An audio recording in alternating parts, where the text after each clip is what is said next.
A famous neuroscientist from Stanford University reveals the secret of how to achieve a balanced state of happiness and use its benefits to have a constant growth according to science. The impressive Andrew Huberman, PhD, defines happiness as a state of brain, mind, and body. In a recent podcast, Huberman shares these findings.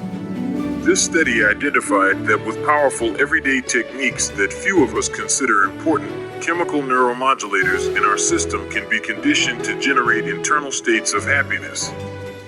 It is fascinating. It is incredible that techniques such as sleeping well, having quality personal connections, eating a balanced and healthy diet, regular physical activity, and having sunlight in our eyes in order to regulate our circadian cycle can lead us to these states of accelerated growth. Huberman states that the state of happiness or feeling at ease with what we do is related to the release of a natural chemical called dopamine.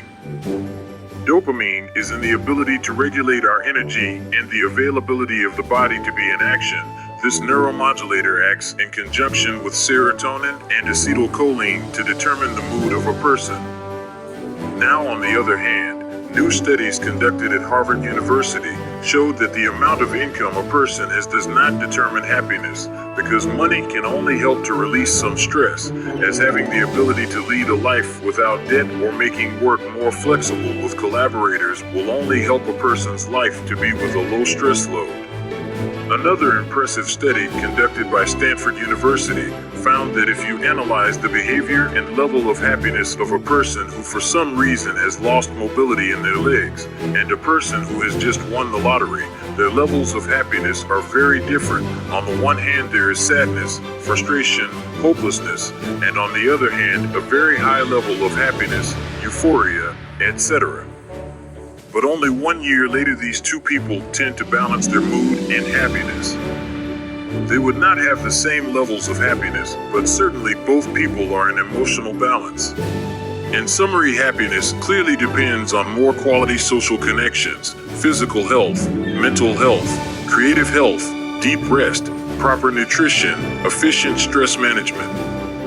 This part of stress management is very important because it teaches the mind to be calm even when the body is in extreme situations of tension.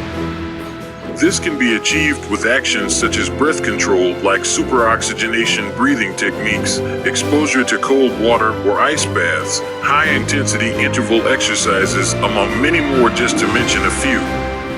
Thank you for coming here. We know how to implement these techniques and use them in people to give a 360-degree turn to their lives. That's what we do. Leave us a DM and we will show you the way.